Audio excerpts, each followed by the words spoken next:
Në kësaj radhe jashtë studios, Eqe Besjuani do të zhvilloj një intervistë e tregoj edhe më herët ku do flasim për disa specie në zhdukje. Besjuani, linja për ty. Agnesa, përshëndetje edhe një herë edhe për krejt shikuesit që po vazhdojmë me qëndru me neve. Ne ashtu si që diskutuam në studio, do të flasim tani për disa specie të cilat janë në zhdukje sipër. Në vendin tomi për në përgjithësi edhe kudo në botë. Dhe ne aktualisht jemi në parkun e qytetit si një nga vendet më të bukura që ka kryeqyteti. Edhe patjetër që shumica ndoshta e këtyre specieve për cilat do të flasim më shumë i kemi parë në park. Mi po tashmë edhe ato janë çdo herë më shumë në zhdukje. Për gjitha këto do të flasim bashkë me profesorin, pashtu dhe ekspert i Zoti Zeqir Veselaj, të cilën e kemi këtu pranë. Mirëmëngjes dhe faleminderit shumë që keni pranuar sot jeni bashkë me neve. Mirëmëngjes, Klasi. Atëherë këtë bisedë e nisëm si fill, ndoshta nga një postim të cilën e keni bërë ju së fundmi herë, duke treguar që dizellonjat çdo herë më pak po i shohim, sidomos në këtë sezonën e bukur të verës. Po, edhe pse unë këtë përdora si një shembull shumë thjesht se çka po ndodh me klimën tonë, pse ajo po ndryshon në rast të dizellonit, po është fakt që në vitet e fundit, 4-5 vitet e fundit, shumë agjenci botërore, shumë institucione kërkimore po bëjnë me dije se dizellonjat janë një specie në zhdukje. Dhe duke qenë se dizellonja ka qenë specie zakonshme përpara edhe e viseve tona këtu, dhe të paktën unë këto, sidomos pas lufte nuk më ka rënë ti shoh, e bëra një postim me qëllim që ti pyes të tjerë i kanë parë dhe prej dikun 50 reagimeve që i kishte postimi, vetëm një tha se javën e kaluar e kam parë në Gërmi dhe unë i besoj sepse është një kolege juaj gazetare në RTK që e udhëheqat emisionin në RTK Green, do që i dedikohet këtyre problemeve, por ajo që dihet është se populacionet e saj janë në rënje të vazhdueshme, duke shkuar drejt zhdukjes. Edhe qeveria amerikane, institucionet amerikane vitin e kaluar kanë kërkuar që ta fusin këtë specie në listën e specieve të rrezikuara, ku tashmë sipas Unionit Botëror për Ruajtjen e Natyrës janë rreth 11.000 specie anë globit, të cilat llogariten se janë në rrezikim për zhdukje, kryesisht të lidhura me ndryshimet klimatike. Pra ishte një rast i dizellonit që ta argumentojmë edhe njëherë se klima jonë është duke ndryshuar në mënyrë rapide.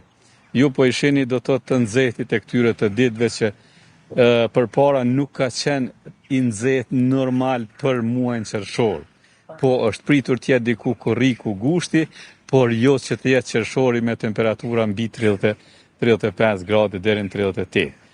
Ky është edhe një indikacion se klima ka ndryshuar fuqishëm dhe që pasojat vetë se po i shohim dhe po i ndijmë për ditë edhe në shëndetin ton, edhe në ekonominë ton, po pasojat po i ndijnë edhe speciet bimore dhe shtazore si rastin e dizellonit, se mora vetëm një shembull të tillë që janë duke u rrezikuar me zhdukje. Në fakt edhe para disa javëve kur ishte dita e bletës, ishte një raport ndërkombëtar që ngriti alarmin pikërisht për zhdukjen e bletëve, edhe që me një mënyrë ishte edhe një thirrje për qytetarët kudo nëpër botë që të reagojnë dhe të mbjellin lule sa më shumë në mënyrë që t'i shpotojmë ato. Por ne në fakt sa ju përgjigjemi këtyre thirrjeve si qytetar? Trajtimi këtyre problemeve të mjedisit nuk është një dimensional. Gjithmonë kërkon qasje shumë dimensionale. Ne mund të mbjellim lule sa të duam për të rritur populacionet e bletëve, por nëse vazhdimisht përdorim pesticide në përfushat tona, efekti do të jetë shumë më i madh zhdukës se sa mbjellja e luleve në anën tjetër. Vetëm po e kujtoj një shembull që lidhet pak a shumë jo me bletët, po me një insekt tjetër që kanë qenë mushkajat malarike, dhe roli i një kimikatit të quajtur DDT apo diklordifenil trikloretani, i cili kur u zbulua në luftën e dytë botërore u zbulua si ilaç shpëtimtar për njerëzimin, sepse e luftonte mushkajën e cila transportonte shkaktarin e malarjes që ishte smundje vdekjeprurse asaj kohe.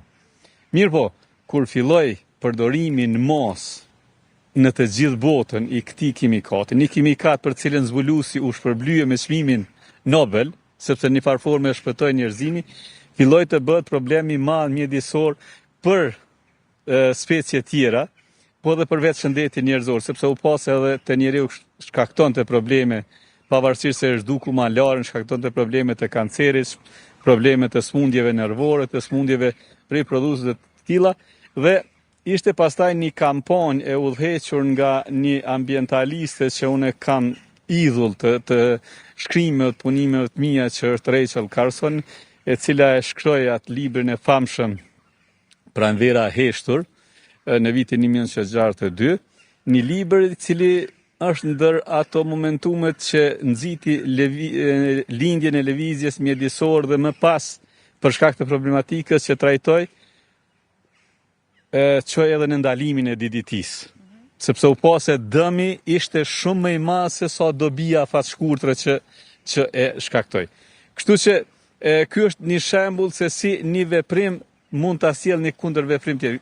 Dhe po kthehem te ajo që problemet e mjedisë, ndryshimi klimatike kërkojnë veprim shumë dimensional nga të gjitha hallkat e shoqërisë.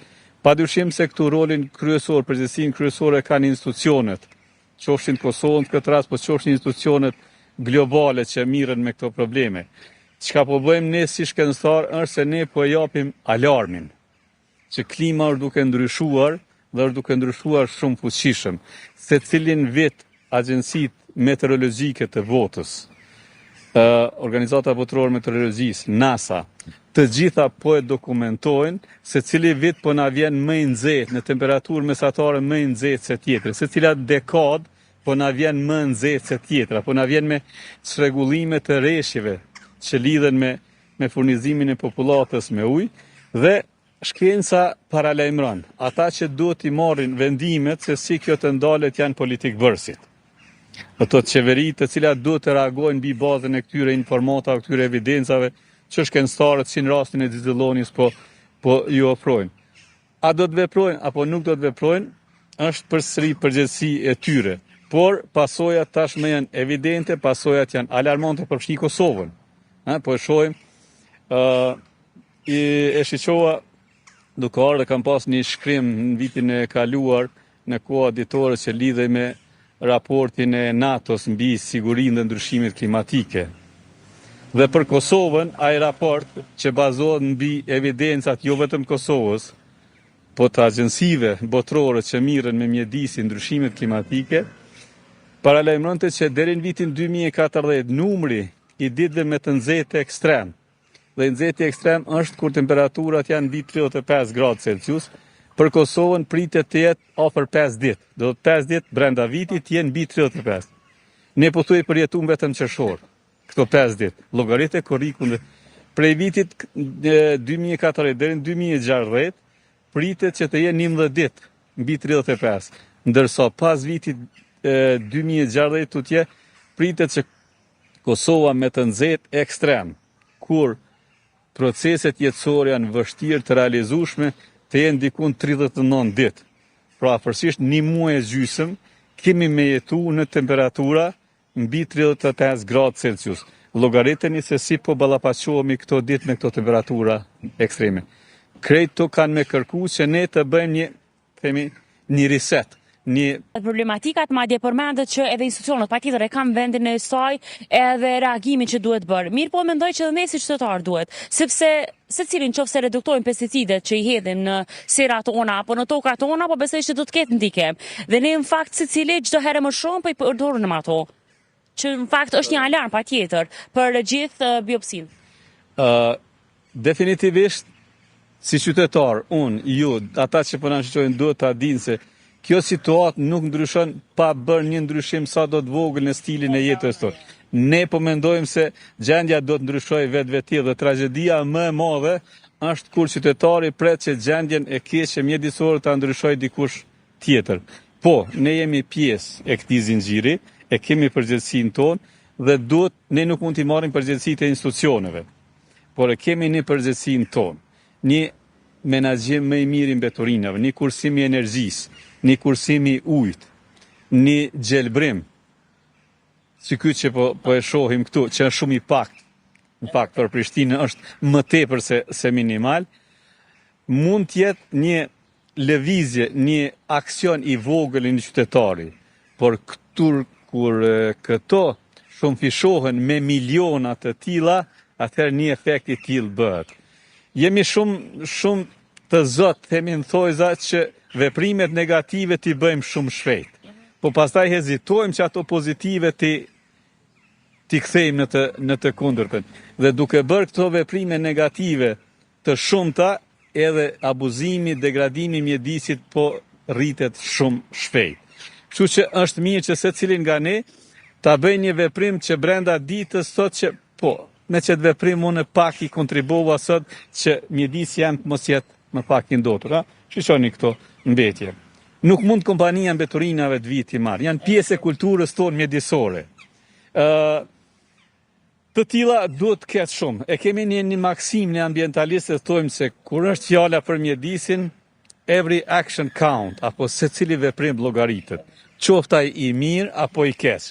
Tash në cilin drejtim do të shkojmë unë, ti, tjetri, është te ajo vedia jonë, te ndërgjegjja jonë e brendshme dhe te pranimi i faktit se mjedisi jonë, planeti jonë është në rrezik. Njeriu vetëm kur e kupton rrezikun fillon të reagoj. E keni pa në kohën e Covidit, për 2 muaj u ndalën të gjitha aktivitetet ndodhsen degraduese dhe ishte era e parë në dekadat të tëra Prishtina, po dhe shumë vende të botës ku parametrat mjedisor filluan të përmirësohen pak. Sa po kaloi Covidi, ne filluam të kthehemi në atë që e quajmë normalen, dhe normalja jonë është një veprim shumë abuzues ndaj mjedisit ku jetojmë dhe të cilin e kemi të vetmin. E vërtet. Profesor, edhe pyetja e fundit, nëse mundesh na përgjigjesh si shpejt, përpozi të llonjave, cilat specia apo insekte të tjera i ke vë re që po mungojnë këto kohë të fundit, sidomos në vendin tonë. Unë flutrat, më mungojnë shumë. Unë nuk jam që mirë na konkretisht me studimet e specieve të tilla, por ata që mirë kolegët e mirë nga Departamenti i Biologjisë, kolegë nga Shqipëria që mirën me këto, nuk është fjala vetëm për insektet, për flutrat, por janë shumë specie bimore, shtazore që tashmë po konsiderohen të rrezikuara. Sepse këto janë reaksione zinxhir, nëse ne i prejmë pyjet, të cilat kanë direkt ndikim në ndryshimet klimatike, ne ja shkatrojmë habitatin, mjedisin jetësor ku jeton një specie e caktuar bimore ose shtazore. Dhe në momentet që ne i ndryshojmë kushtet e mjedisit, kushtet ekologjik ku jeton një specie e caktuar, jeta e saj bëhet e pamundur aty dhe ajo ose do të lëvizë në një vend tjetër, një habitat tjetër, ose do të zhduket fare. E përmenda edhe një herë që sipas Unionit Botëror të Konservimit Natyrës, që është organizata më e madhe në botë që mirret me këto probleme të zhdukjes së specieve, janë diku 11.000 specie, duke përfshirë që prej koraleve të detit, shkëmbive koralor në detra dhe oqeane, e deri të tash së fundit që u lidh me xhizellonin, që janë në listën e specieve që rrezikohen me zhdukje për shkak të ndryshimeve klimatike, sepse speciet zhduken edhe nga faktorë të tjerë. Por këto 11.000 lidhen direkt, drejt për drejt me ndryshimin e klimës tonë. E vërtet. Profesor, më falenderoj shumë për kohën që e patë sot. Ishin shumë fakte interesante që na treguat sot dhe po shpresoj që sadopak kemi ndikuar tek shikuesit që të kujdesen pak më shumë për mjedisin që e kanë afër. Po shpresoj edhe unë me kënaqësi do të përgjigjem kërkesës KTV-s për këto, sepse mediat janë një armë fuqishme drejt vetëdijësimit për luftimin e ndryshimeve klimatike dhe ruajtjen e mjedisit dhe nuk hezitoj në asnjë moment. Ne jemi si individ pjesë e procesit, jemi pjesë e problemit, prandaj të bëhemi edhe pjesë e zgjidhjes së tij. Faleminderit shumë edhe një herë për kohën që patë. Grazie. Atëherë, shikues, ishte një bisedë shumë interesante me profesorin Zeqir Veselaj, po shpresoj që keni marrë këshillin e tij që të jemi pak më të kujdesshëm me ambientin ku jetojmë dhe ku na rrethon. Agnesa, ne po e kalojmë linjën tek ju në studio. Kaq për sot. Faleminderit shumë Bestion për këtë lidhje direkte, faleminderit edhe zotrit Veseli për informatat cilat i kanë dhënë.